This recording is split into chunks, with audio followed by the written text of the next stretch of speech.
بسم اللہ الرحمن الرحیم۔ فضائل اعمال، حکایات صحابہ، پہلے باب کا یہ آخری قصہ ہے، قصہ نمبر 10۔ مسلمانوں کے حبشہ کی ہجرت اور شعیب ابی طالب میں قید ہونا۔ مسلمانوں کو اور ان کے سردار فخر دو عالم صلی اللہ علیہ وسلم کو جب کفار سے تکالیف پہنچتی ہی رہیں اور آئے دن ان میں بجائے کمی کے اضافہ ہی ہوتا رہا، تو حضور صلی اللہ علیہ وسلم نے صحابہ کو اس کی اجازت فرما دی کہ وہ یہاں سے دوسری جگہ چلے جائیں، تو بہت سے حضرات نے حبشہ کی ہجرت فرمائی۔ حبشہ کے بادشاہ اگرچہ نصرانی تھے اور اس وقت تک مسلمان نہ ہوئے تھے، مگر ان کے رحم دل اور منصف مزاج ہونے کی شہرت تھی۔ چنانچہ نبوت کے 5ویں برس رجب کے مہینے میں پہلی جماعت کے 11 یا 12 مرد اور 4 یا 5 عورتوں نے حبشہ کی طرف ہجرت کی۔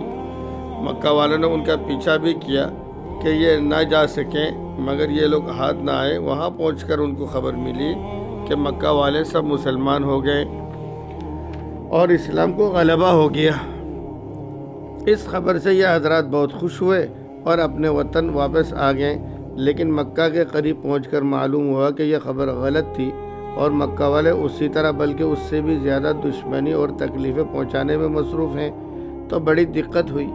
تو ان میں سے بعض حضرات وہیں سے واپس ہو گئے اور بعض کسی کی پناہ لے کر مکہ مکرمہ میں داخل ہوئے۔ یہ حبشہ کی پہلی ہجرت کہلاتی ہے۔ اس کے بعد ایک بڑی جماعت نے، جو 83 مرد اور 18 عورتیں بتلائی جاتی ہیں، متفرق طور پر ہجرت کی اور یہ حبشہ کی دوسری ہجرت کہلاتی ہے۔ بعض صحابہ نے دونوں ہجرتیں کی اور بعض نے ایک۔ کفار نے جب یہ دیکھا کہ یہ لوگ حبشہ میں چین کی زندگی بسر کرنے لگے تو ان کو اور بھی غصہ آیا اور بہت سے تحفے تحائف دے کر نجاشی شاہ حبشہ کے پاس ایک وفد بھیجا، جو بادشاہ کے لیے بہت سے تحفے لے کر گیا اور اس کے خواص اور پادریوں کے لیے بھی بہت سے ہدیے لے کر گیا۔ جا کر اول حکام اور پادریوں سے ملا اور ہدیے دے کر ان سے بادشاہ کے یہاں اپنی سفارش کا وعدہ لیا، اور پھر بادشاہ کی خدمت میں یہ وفد حاضر ہوا۔ اول بادشاہ کو سجدہ کیا، پھر تحفے پیش کر کے اپنی درخواست پیش کی اور رشوت خور حکام نے تائید کی۔ انہوں نے کہا، اے بادشاہ، ہماری قوم کے چند بیوقوف لڑکے اپنے قدیمی دین کو چھوڑ کر ایک نئی دین میں داخل ہو گئے، جس کو نہ ہم جانتے ہیں نہ آپ جانتے ہیں، اور آپ کے ملک میں آ کر رہنے لگے۔ ہم کو شرفائے مکہ نے اور ان لوگوں کے باپ چاچا رشتہ داروں نے بھیجا ہے کہ ان کو واپس لائیں، آپ ان کو ہمارے سپرد کر دیں۔ بادشاہ نے کہا کہ جن لوگوں نے میری پناہ پکڑی ہے، بغیر تحقیق ان کو حوالہ نہیں کر سکتا۔ اول ان سے بلا کر تحقیق کر لوں گا، اگر صحیح ہوا تو حوالہ کر دوں گا۔ چنانچہ مسلمانوں کو بلایا گیا۔ مسلمان اول تو بہت پریشان ہوئے کہ کیا کریں، مگر اللہ کے فضل نے مدد کی اور ہمت سے یہ طے کیا کہ چلنا چاہیے اور صاف بات کہنا چاہیے۔ بادشاہ کے یہاں پہنچ کر سلام کیا۔ کسی نے اعتراض کیا، تم نے بادشاہ کو آداب شاہی کے موافق سجدہ نہیں کیا۔ ان لوگوں نے کہا، ہم کو ہمارے نبی نے اللہ کے سوا کسی کو سجدہ کرنے کی اجازت نہیں تھی۔ اس کے بعد بادشاہ نے ان سے حالات دریافت کیے۔ حضرت جعفر رضی اللہ تعالیٰ عنہ آگے بڑھے اور فرمایا کہ ہم لوگ جہالت میں پڑے ہوئے تھے، نہ اللہ کو جانتے تھے نہ اس کے رسول سے واقف تھے، پتھروں کو پوجتے تھے، مردار کھاتے تھے، برے کام کرتے تھے، رشتے ناتوں کو توڑتے تھے، ہم میں کا قوی ضعیف کو ہلاک کر دیتا تھا۔ ہم اسی حال میں تھے کہ اللہ نے اپنا ایک رسول بھیجا، جس کے نسب کو، اس کی سچائی کو، اس کی امانت داری کو، پرہیزگاری کو ہم خوب جانتے ہیں۔ اس نے ہم کو ایک اللہ وحدہ لا شریک لہ کی عبادت کی طرف بلایا اور پتھروں اور بتوں کے پوجنے سے منع فرمایا۔ اس نے ہم کو اچھے کام کرنے کا حکم دیا، برے کاموں سے منع فرمایا۔ اس نے ہم کو سچ بولنے کا حکم دیا، امانت داری کا حکم دیا، صلہ رحمی کا حکم دیا، پڑوسی کے ساتھ اچھا برتاؤ کرنے کا حکم دیا، نماز، روزہ، صدقہ خیرات کا حکم دیا اور اچھے اخلاق تعلیم کیے۔ زنا، بدکاری، جھوٹ بولنا، یتیم کا مال کھانا، کسی پر تہمت لگانا اور اس قسم کے برے اعمال سے منع فرمایا۔ ہم کو قرآن پاک کی تعلیم دی، ہم اس پر ایمان لائے اور اس کے فرمان کی تعمیل کی، جس پر ہماری قوم ہماری دشمن ہو گئی اور ہم کو ہر طرح ستایا۔ ہم لوگ مجبور ہو کر تمہاری پناہ میں اپنے نبی صلی اللہ علیہ وسلم کے ارشاد سے آئے ہیں۔ بادشاہ نے کہا، جو قرآن تمہارے نبی لے کر آئے ہیں وہ کچھ مجھے سناؤ۔ حضرت جعفر نے سورہ مریم کی اول کی آیتیں پڑھی، جس کو سن کر بادشاہ بھی رویا اور اس کے پادری بھی جو کثرت سے موجود تھے، سب کے سب اس قدر روئے کہ داڑیاں تر ہو گئیں۔ اس کے بعد بادشاہ نے کہا، خدا کی قسم، یہ کلام اور جو کلام حضرت موسیٰ علیہ السلام لے کر آئے تھے ایک ہی نور سے نکلے ہیں، اور ان لوگوں سے صاف انکار کر دیا کہ میں ان کو تمہارے حوالہ نہیں کر سکتا۔ وہ لوگ بڑے پریشان ہوئے کہ بڑی ذلت اٹھانا پڑی۔ آپس میں صلاح کر کے ایک شخص نے کہا، کل میں ایسی تدبیر کروں گا کہ بادشاہ ان کی جڑ ہی کاٹ دے۔ ساتھیوں نے کہا کہ ایسا نہیں کرنا چاہیے، یہ لوگ اگرچہ مسلمان ہو گئے مگر پھر بھی رشتہ دار ہیں، مگر اس نے نہ مانا۔ دوسرے دن پھر بادشاہ کے پاس گئے اور جا کر کہا کہ یہ لوگ حضرت عیسیٰ علیہ السلام کی شان میں گستاخی کرتے ہیں، ان کو اللہ کا بیٹا نہیں مانتے۔ بادشاہ نے پھر مسلمانوں کو بلایا۔ صحابہ کرام رضی اللہ عنہم فرماتے ہیں، دوسرے دن کے بلانے پر ہمیں اور بھی زیادہ پریشانی ہوئی۔ بہرحال ہم گئے، بادشاہ نے پوچھا، تم حضرت عیسیٰ کے بارے میں کیا کہتے ہو؟ انہوں نے کہا، وہی کہتے ہیں جو ہمارے نبی پر ان کی شان میں نازل ہوا، کہ وہ اللہ کے بندے ہیں، اس کے رسول ہیں، اس کی روح ہیں اور اس کے کلمہ ہیں، جس کو خدا نے کنواری اور پاک مریم کی طرف ڈالا۔ نجاشی نے کہا کہ حضرت عیسیٰ بھی اس کے سوا کچھ نہیں فرماتے۔ پادری لوگ آپس میں کچھ چخ چخ کرنے لگے۔ نجاشی نے کہا، تم جو چاہو کہو۔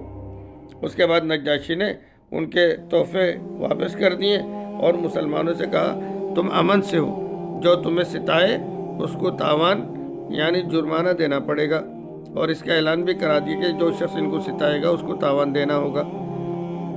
اس کی وجہ سے وہاں کے مسلمانوں کا اکرام اور بھی زیادہ ہونے لگا، اور اس وفد کو ذلت سے واپس آنا پڑا۔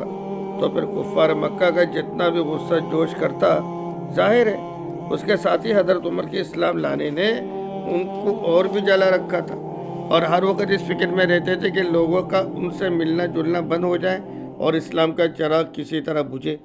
اس لیے سرداران مکہ کی ایک بڑی جماعت نے آپس میں مشورہ کیا کہ اب کلہ محمد صلی اللہ علیہ وسلم کو قتل کر دیا جائے، نعوذ باللہ۔ لیکن قتل کر دینا بھی آسان کام نہ تھا، اس لیے کہ بنو ہاشم بھی بڑے جتے ہیں اور اونچے طبقے کے لوگ شمار ہوتے ہیں۔ وہ اگرچہ اکثر مسلمان نہیں ہوئے تھے، لیکن جو مسلمان نہیں ہوئے تھے وہ بھی حضور صلی اللہ علیہ وسلم کے قتل ہو جانے پر آمادہ نہیں تھے۔ اس لیے ان سب کفار نے مل کر ایک معاہدہ کیا کہ سارے بنو ہاشم اور بنو مطلب کا بائیکاٹ کیا جاوے، نہ ان کو کوئی شخص اپنے پاس بیٹھنے دے، نہ ان سے کوئی خرید و فروخت کرے، نہ بات چیت کرے، نہ ان کے گھر جائے، نہ ان کو اپنے گھر میں آنے دے، اور اس وقت تک صلح نہ کی جائے جب تک کہ وہ حضور صلی اللہ علیہ وسلم کو قتل کے لیے حوالہ نہ کر دیں۔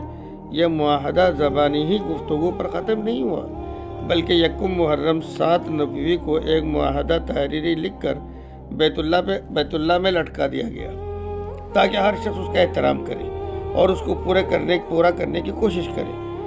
اور اس معاہدہ کی وجہ سے 3 برس تک یہ سب حضرات 2 پہاڑوں کے درمیان ایک گھاٹی میں نظر بند رہے کہ نہ کوئی ان سے مل سکتا تھا، نہ یہ کسی سے مل سکتے تھے، نہ مکہ کے کسی آدمی سے کوئی چیز خرید سکتے تھے، نہ باہر سے آنے والے کسی تاجر سے مل سکتے تھے۔ اگر کوئی شخص باہر نکلتا تو پیٹا جاتا، اور کسی ضرورت کا اظہار کرتا تو صاف جواب پاتا۔ معمولی سا سامان غلہ وغیرہ جو ان لوگوں کے پاس تھا وہ کہاں تک کام دیتا۔ آخر فاقوں پر فاقے گزرنے لگے، اور عورتیں اور بچے بھوک سے بے تاب ہو کر روتے اور چلاتے، اور ان کے اعزہ کو اپنی بھوک اور تکالیف سے زیادہ ان بچوں کی تکالیف ستاتی۔ آخر 3 برس کے بعد اللہ کے فضل سے وہ صحیفہ دیمک کی نظر ہوا، اور ان حضرات کی یہ مصیبت دور ہوئی۔ 3 برس کا زمانہ ایسے سخت بائیکاٹ اور نظر بندی میں گزرا، اور ایسی حالت میں ان حضرات پر کیا مشقتیں گزری ہوں گی وہ ظاہر ہے، لیکن اس کے باوجود صحابہ کرام رضی اللہ عنہم اجمعین نہایت ثابت قدمی کے ساتھ اپنے دین پر جمے رہے، بلکہ اس کی اشاعت فرماتے رہے۔ فائدے میں حضرت شیخ الحدیث رحمۃ اللہ علیہ لکھتے ہیں، یہ تکالیف اور مشقتیں ان لوگوں نے اٹھائی ہے جن کے آج ہم نام لیوا کہلاتے ہیں، اور اپنے کو ان کا متبع بتلاتے ہیں، اور سمجھتے ہیں کہ ہم لوگ ترقی کے باب میں صحابہ کرام رضی اللہ عنہم اجمعین جیسی ترقیوں کے خواب دیکھتے ہیں۔ لیکن کسی وقت ذرا غور کر کے یہ بھی سوچنا چاہیے کہ ان حضرات نے قربانیاں کتنی فرمائیں، اور ہم نے دین کی خاطر، اسلام کی خاطر، مذہب کی خاطر کیا کیا۔ کامیابی ہمیشہ کوشش اور سعی کے مناسب ہوتی ہے۔